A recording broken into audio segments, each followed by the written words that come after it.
Hello, this is Katie. Welcome back to my channel, or welcome if it's your first time. It might be your first time if you are looking for a Paletteful Packs unboxing. This is the Petite box. There is a regular, more expensive. This is the less expensive of the two. The bigger one, I believe, comes with everything that's in here, plus maybe a couple extra things. I'm not quite sure. But most of the videos that I found on YouTube are only the bigger box, and so I wanted to put more of the Petite box out there. I found maybe one or two other people who get the Petite box and show it on YouTube. So I wanted to show it to you. I feel like after I sign up for a subscription of something, I always lose something. It's almost like it's bad timing. Like for example, I had signed up for Sticky Club, and then a little while after I had gotten 2 people to use my link, I only needed a third to get a free month. They redid their website and had to stop doing the rewards, so that just went away.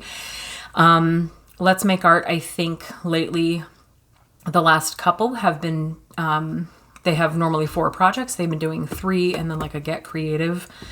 And so I feel like we're losing a project there. This one, I got an email that said that there would be no sticker, which I don't need a sticker, but it just seemed funny to me that on my very first box, they're saying, unfortunately this month, there won't be a sticker in the box. But that's okay because I don't need one. So the only thing I have done is cut this open here so I can open it. Otherwise, I have not opened it. So I'm going to open it with you. So this is what it looks like. They've got crinkle paper. I did click on the spoilers so that I would know what was coming in the pack. I didn't mind it. I guess I liked knowing. There may be a month where I'll let myself be surprised, but I think I more so want to be prepared. But I'm going to try and get all of this out of here. The first thing is this plastic 6-well palette, which I actually have. I have a lot of, but they are filled with paint because I came up with a paint kit and I did like a secret video and everything, and I sold a handful of them, but I still have many more. If you would like a paint kit, let me know. But I came up with 4 projects and I put paint in these wells to ship with paper and a brush. So you would have everything you needed. And so I actually bought a stack of these. So I have plenty, although mine are filled with paint. So plastic 6-well palette. And then this is what I'm most excited about, I think. It's Holbein Acrylic Gouache. I wasn't a big fan of getting into acrylic gouache because the difference between normal gouache, which is basically watercolor with white paint in it, so it's more opaque. It still like reactivates to water basically. But acrylic paint, not acrylic gouache, but acrylic paint itself is kind of like plastic, like it has plastic in it. So when it dries hard and you can't like reactivate it with water. Once that's it. So it's basically a plastic in it. So I wasn't too interested in getting any acrylic gouache, which is similar to acrylic and it dries and you can't reactivate it with water, but probably behaves a little more like gouache. So we will open that up.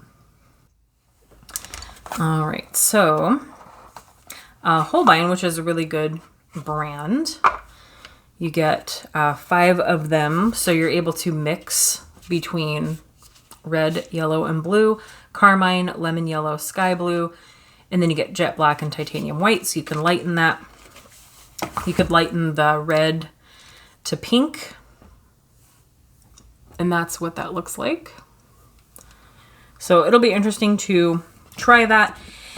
You want to either be very diligent about cleaning the brushes that you use, or just get a cheaper set of brushes that you're going to set aside for acrylic gouache.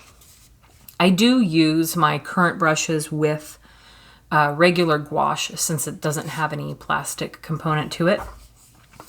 But I do have many other just kind of cheap brushes that I got in like a Michael's pack that I could designate to only use with this paint.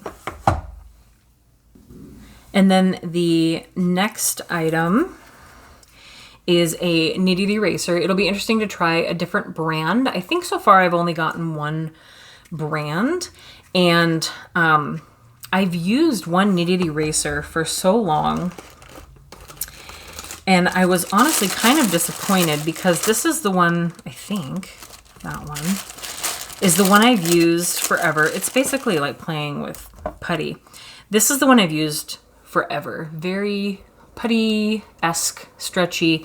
Does a pretty good job. Depends on the pencil that you use. If it's a pencil that's going to be harder to pick up, it might not work as well. The other one, this is the General's brand. I think they sell it at Michael's and things like that. This one is the same thing, but it's not as like putty. It's more like plasticky and it rips apart. So I was really disappointed because it's literally the same one. I just wanted a backup. And so maybe I've used this one more, but I feel like this one was good from the beginning. So it'll be interesting to see if another brand is better. I don't know why I can't open this. This is, maybe I'm doing this wrong. I'm just going to break this open. Anyway, so you just unwrap this and then you can kind of start squishing it together. So I'll be interested to see how that one behaves and if it's more like putty, which is what I'm looking for.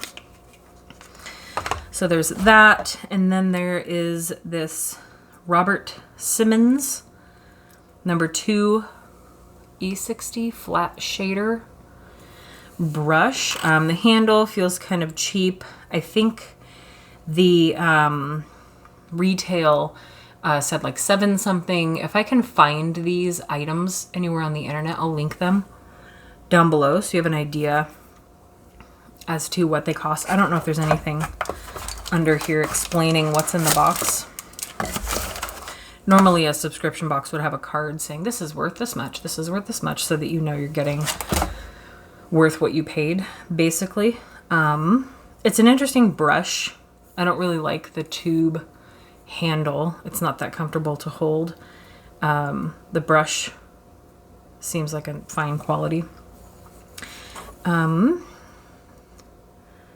If I could get that back in there without hurting it. And then we get a Derwent Graphic 3H pencil, graphite pencil. And then Watercolor Boards, which I'm actually very interested in because, let's see, there are 3. Because normally I would do, I've done like a couple canvases before. I just got like a 5x7 canvas and I was painting watercolor ground onto it. One I did 1 layer and another one I did 2 layers, was a little better. So that you could basically paint on it as if it were watercolor paper, if that makes sense. And so this will be interesting to try because it's probably essentially the same thing, just very thick board, if you can see that in there. So those will be fun to hopefully do something good on, maybe some florals or something like that.